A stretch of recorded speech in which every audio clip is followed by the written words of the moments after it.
Hola hermanos, ¿cómo están? Muy buenas noches, buenas tardes para algunos, dependiendo del horario, dependiendo del cambio de también que se ha realizado ya también en nuestro país, adelantó una hora y estamos en horario de verano. Así que hermanos, vamos a orar rápidamente para comenzar con nuestra lección número 2 de Gálatas. Estamos en el capítulo uno, ya del versículo 2 en adelante. Entonces vamos a orar. Padre, gracias Señor, te damos una vez más por este tiempo, porque tú nos regalas por esta posibilidad, Señor, de llevar a cabo estas lecciones, este programa, y también, Señor, nos permites también por la plataforma de YouTube. Que sea, Señor, bendiciendo a los hermanos en todo lugar donde se encuentren, a nuestros hermanos amados en Cristo.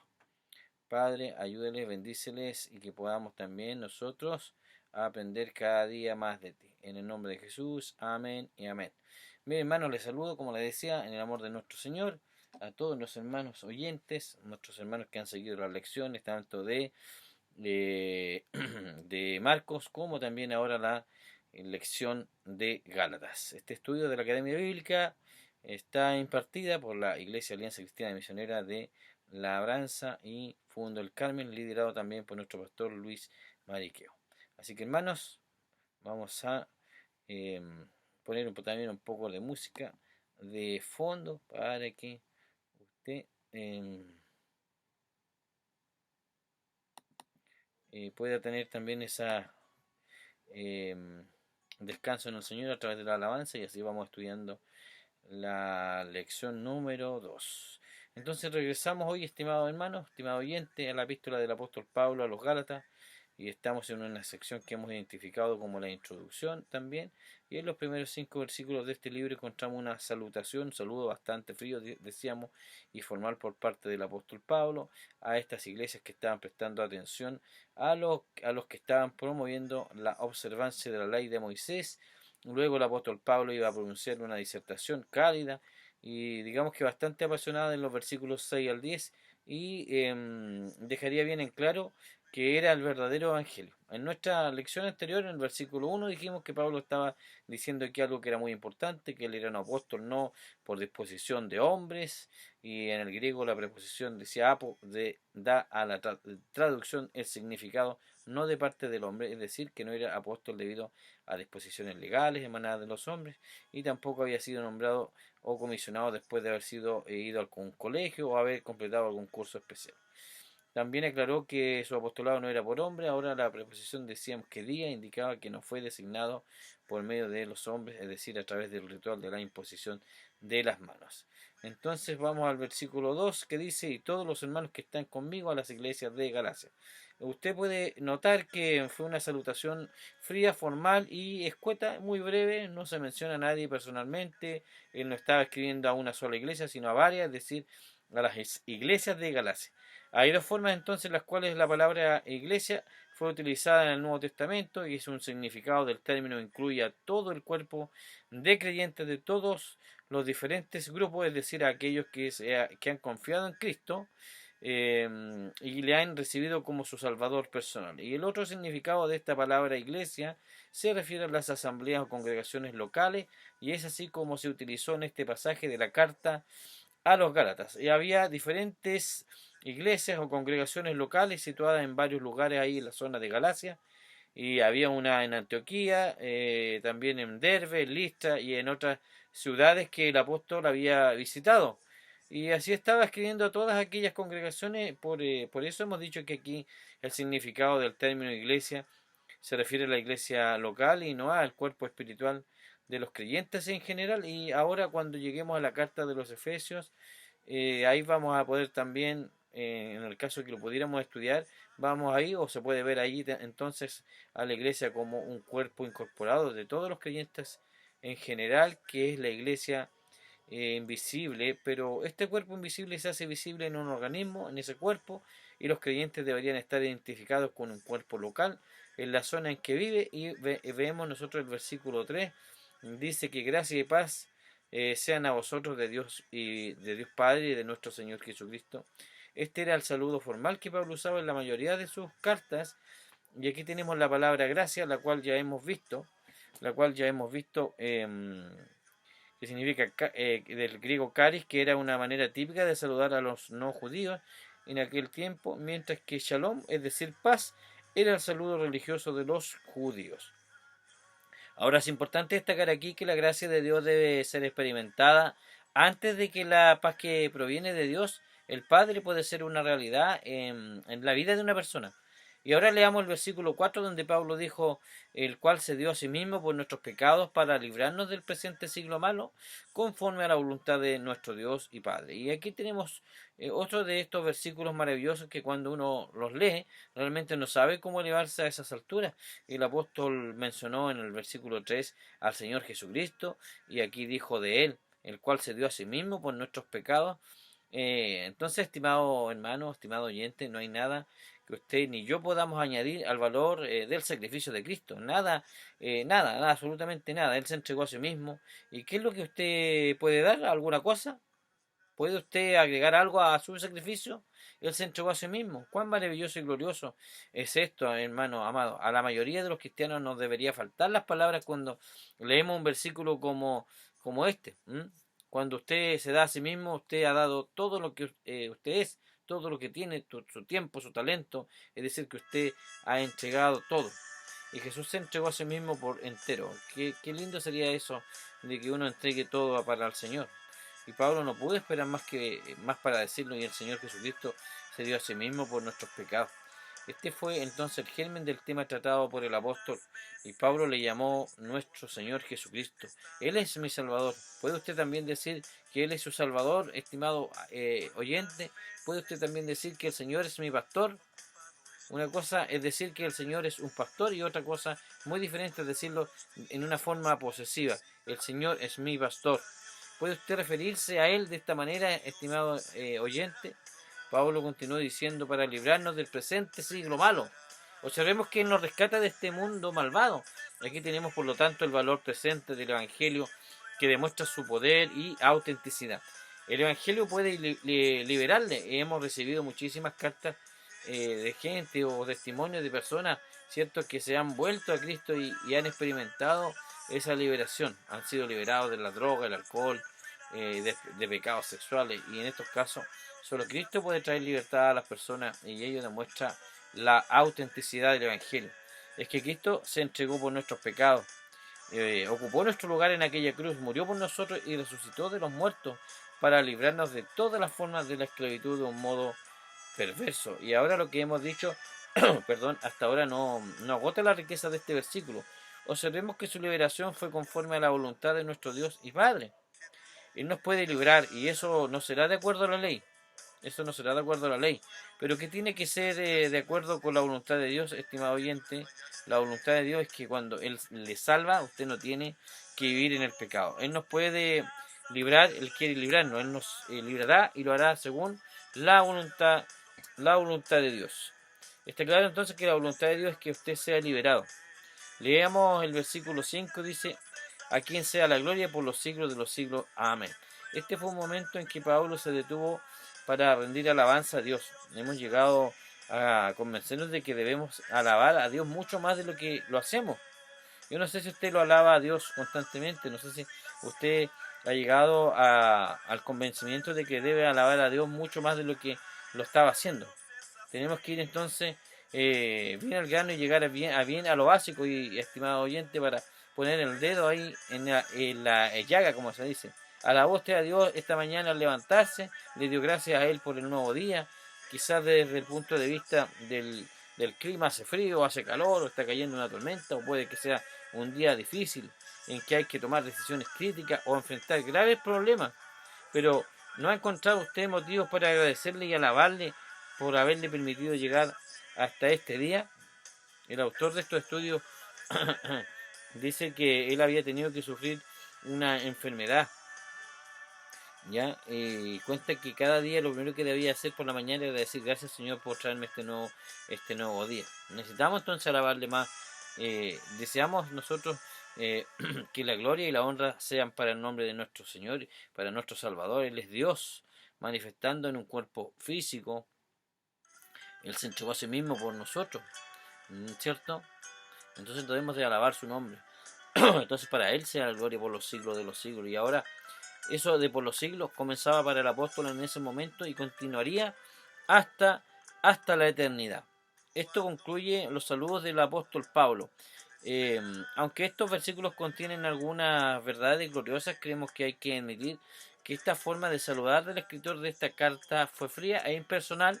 Eso ya lo habíamos dicho. Ahora llegamos a un párrafo que podríamos titular el tema elegido, un discurso fogoso, y Pablo iba a indicar cuál era el tema a tratar, y él cambió de frío a caliente, y podemos decir que se encolarizó. ¿Y por qué? Porque había gente que estaba mutilando el Evangelio. Pablo estaba dispuesto a entregar su vida por el Evangelio. Y escuchemos lo que dijo aquí en el versículo 6 de este capítulo 1. Dice: estoy asombrado de que tan pronto os hayáis alejado del que os llamó por la gracia de Cristo para seguir un evangelio diferente.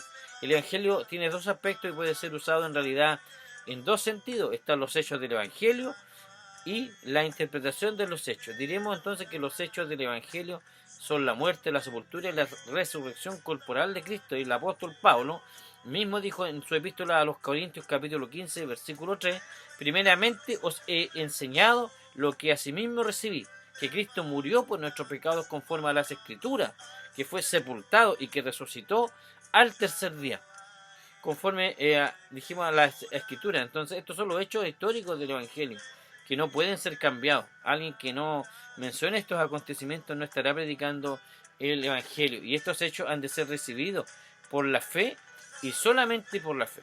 Y ahora, en cuanto al segundo aspecto del Evangelio, diremos que el tema de la carta de Pablo a los creyentes de Galacia es la interpretación de los hechos del Evangelio. Los judaizantes habían seguido a Pablo hasta el país de los Gálatas, y ellos no cuestionaron ni pusieron en duda los acontecimientos, los hechos del Evangelio. Después de todo, 500 testigos habían visto al Señor después de su resurrección. Y cuando usted tiene tantas personas que aún están viviendo y que han sido testigos, uno no va de un lugar a otro negando los hechos del Evangelio. La herejía que ellos estaban propagando entonces tenía que ver con la interpretación de esos hechos, y ellos estaban cambiando la interpretación. Lo que ellos estaban diciendo era lo siguiente, y lo hacían de una manera muy sutil, muy disimulada, y posiblemente preguntaban: ¿ha pasado el hermano Pablo por aquí? Y la gente le contestaba: sí, él vino y predicó el Evangelio y nosotros lo aceptamos.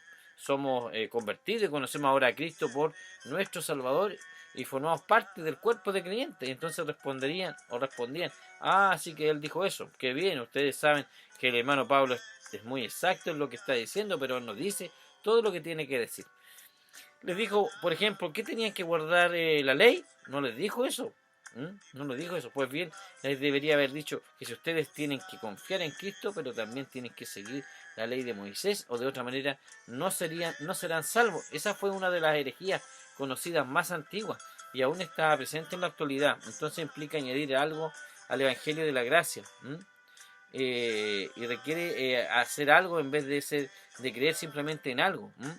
Esa es la fe y algo más. En vez de ser fe únicamente, toda secta o culto requiere que usted haga algo para poder ser salvo.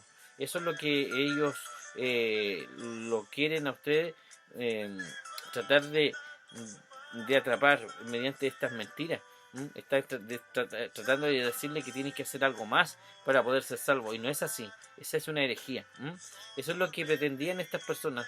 Eso es lo que pretendían, prácticamente lo que pretenden hoy día estas sectas, de añadir algo al Evangelio de la gracia que no es correcto. Entonces resulta interesante oír lo que Pablo le dijo al carcelero en Filipo. En Hechos 16:31 le dice: cree en el Señor Jesucristo y serás salvo. Y Pedro también le dijo en el Sanedrín, que en el Tribunal Supremo Religioso de los Judíos, que en ningún otro hay salvación, porque no hay otro nombre bajo el cielo dado a los hombres en que podamos ser salvos. Y Cristo les pidió a los apóstoles que predicaran el mensaje de salvación por la gracia de Dios. Ellos no tendrían que hacer nada para obtener su salvación, sino que tenían que confiar en lo que Cristo ya había hecho por ellos en la cruz. El Evangelio deja fuera todas las obras que uno puede realizar para lograr el favor de Dios. Entonces, resumiendo, podemos decir que nada hay que agregarle.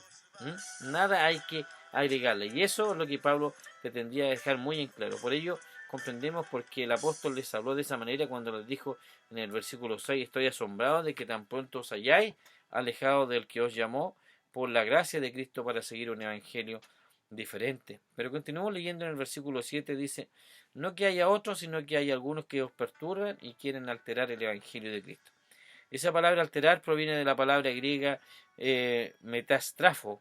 Metastrafo es una palabra muy fuerte, áspera, usada por el evangelista Lucas cuando estaba mencionando el sermón de Pedro en los Hechos de los Apóstoles en el capítulo 2, en el versículo 20, cuando éste dijo: cuando el sol se convertirá en tiniebla.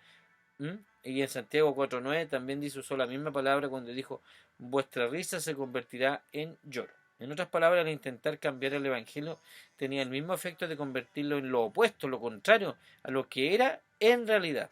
Es muy importante entonces que notemos esto, lo que dice el versículo 8: pero si aún nosotros, un ángel del cielo, os anuncia un evangelio diferente del que os hemos anunciado, sea anatema, es decir, que caiga bajo maldición. Y el lenguaje que Pablo utilizó aquí fue extremadamente duro. Él dijo que si un ángel del cielo proclamara cualquier otro mensaje que no fuera el evangelio, sería despedido con un lenguaje muy fuerte.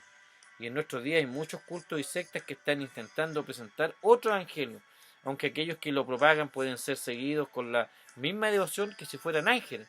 Y hay que recordar que después de todo, hasta Satanás mismo puede transformarse en un ángel de luz. Y Pablo dijo: si algunos predican un evangelio diferente, el evangelio del que habéis recibido, sea anatema.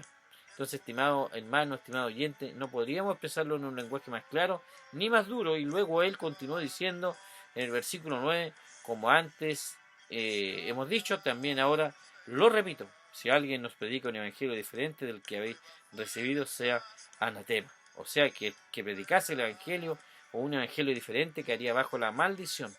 Realmente no podría haber un testigo más severo. El evangelio deja de lado todas las obras. Romanos 4:5 dice que: pero el que no trabaja, sino cree en aquel que justifica al impío, su fe le es contada por justicia. Entonces, con frecuencia encontramos a muchas personas que piensan que son suficientemente buenas como para salvarse. Una de ellas nos dijo una persona que uno dice cercana a uno, y dice: quiero convertirme en un cristiano y trataré de ser mejor de lo que soy.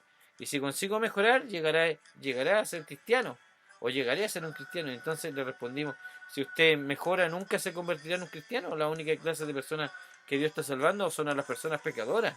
El Señor Jesús dijo que Él no venía, ni había venido a llamar a los justos, sino a los pecadores, y al arrepentimiento. Y el motivo por el cual dijo esto fue que no hay nadie que sea justo, ni siquiera uno. En Isaías 64 también, versículo 6, el mensaje profético se comparará a la justicia del ser humano ante la mirada de Dios, con los trapos sucios que tenemos y como las demandas de la ley nos condenan. Entonces debieran enmudecernos, dejarnos sin saber qué decir o qué hacer antes que la gracia pueda salvarnos. Y Romanos 3:19 nos dice: pero sabemos que todo lo que la ley dice, lo dice a los que están bajo la ley, para que toda la boca se cierre y todo el mundo quede bajo el juicio de Dios. La verdadera dificultad no es que algunas personas se consideren lo suficientemente buenas como para salvarse, sino que no se consideran lo suficientemente malas como para necesitar salvarse. Es que los seres humanos rehúsan reconocer su condición perdida ante Dios. Y como dijimos antes, los judaizantes no negaban los hechos históricos del Evangelio, es decir, la muerte y resurrección de Cristo. Lo que negaron era que estos hechos fuesen suficientes. Insistieron en que uno tenía que guardar la ley, además de creer en Cristo. Y Pablo estaba diciendo que todo aquel que tratara de mezclar la ley y la gracia quedaría bajo maldición. ¿Por qué? Porque estaría pervirtiendo, distorsionando el Evangelio. Y pervertir el Evangelio era aceptar los hechos históricos del Evangelio, pero tergiversar estos hechos interpretándolos de una manera errónea. Y finalmente en el versículo 10 dice: ¿acaso busco ahora la aprobación de los hombres o la de Dios? ¿O trato de agradar a los hombres? Si todavía agradara a los hombres, no sería siervo de Cristo. Es que la predicación del Evangelio de la gracia no resulta agradable para el ser humano perdido, y nadie puede complacer a Dios y a los hombres. Y si usted predica hoy el Evangelio de la gracia de Dios, podría tener problemas porque el ser humano detesta escuchar el mensaje de la gracia y lo desprecia. Y las personas desean escuchar lo que apela a su naturaleza humana, y el Evangelio de la gracia nos coloca al nivel del polvo y nos muestra cómo mendigos que somos delante de Dios. Porque su propia naturaleza, el hombre y la mujer, y nosotros, obviamente, no podemos excluirnos, sino que nuestra naturaleza de hombre y mujer reaccionamos mejor ante el legalismo. Y las personas piensan que no necesitan un Salvador. Y pensábamos también lo mismo antes. Todo lo que necesitan es una ayuda, como por ejemplo una norma de conducta u otro requisito o recurso humano. Incluso podemos decir que Dios no nos está pidiendo que vivamos la vida cristiana, pero en realidad no podemos vivirla por nosotros mismos. En cambio, Dios está pidiendo que le permitamos producir la vida cristiana a través de nosotros. Y la carta a los Gálatas nos enseña esta verdad. Pero en primer lugar tenemos que venir a Cristo como pecadores para ser salvos. Y hay muchos que profesan ser cristianos, pero no son salvos. ¿Sabe usted por qué? Porque nunca han venido a Cristo para recibirlo como su Salvador. Piensan que como si tuvieran algo que comprometerse, ofrecerle algo al Señor. Estimado hermano, oyente, usted no tiene nada que ofrecerle a Él. En cambio, Él sí quiere ofrecerle algo a usted. Jesús fue el que murió y el que está dispuesto a dar. Eh, Dice Romanos 6:23, porque la paga del pecado es muerte, pero la dádiva de Dios es vida eterna en Cristo Jesús, Señor nuestro. Y es tan simple y sencillo como esto. ¿Ha aceptado a Jesucristo usted como su Salvador? Eso es lo verdaderamente importante. Esta es la pregunta. La conciencia humana, la conciencia humana es un testigo ante la ley, y la convicción legal conducirá a las obras. El ser humano trata de compensar el hecho de que no está haciendo lo suficiente, trata de mantener en equilibrio sus buenas obras y sus pecados, e intenta conseguir acumular suficientes puntos positivos a su favor, pero para ser salvo. Recordemos que antes de su encuentro con Cristo, el apóstol Pablo trató de hacer esto. Él tenía muchos puntos positivos a favor suyo, pero un día vino a Cristo y entonces dijo en Filipenses 3:7, pero cuántas cosas eran para mí ganancia, las he estimado como pérdida por amor de Cristo. Y el Espíritu Santo es hoy testigo ante la gracia. Esta es la convicción del Evangelio que conduce a la fe.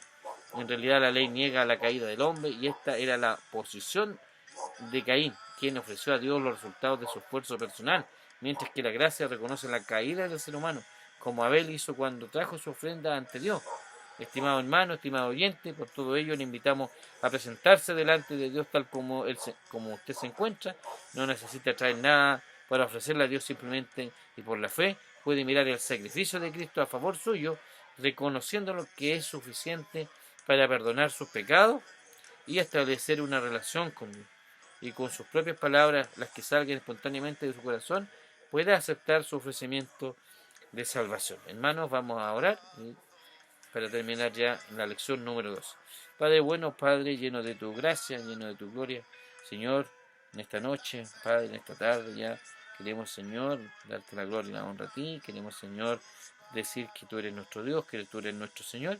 Queremos una bendición para nuestras vidas y para quienes están escuchando. Padre, seas tú, Señor, abriéndole su vida, su corazón, su mente. Padre, seas tú, Señor, obrando en cada corazón. En el nombre de Jesús, amén y amén. Entonces, hermanos, nos vemos hasta la próxima semana. Señor le bendiga y gracias por estar siguiendo nuestras lecciones. Gracias por estar ahí, hermanos, siempre pendientes de nuestra lección. Que el Señor nos guarde, les bendiga y como les decía, nos vemos hasta la próxima semana.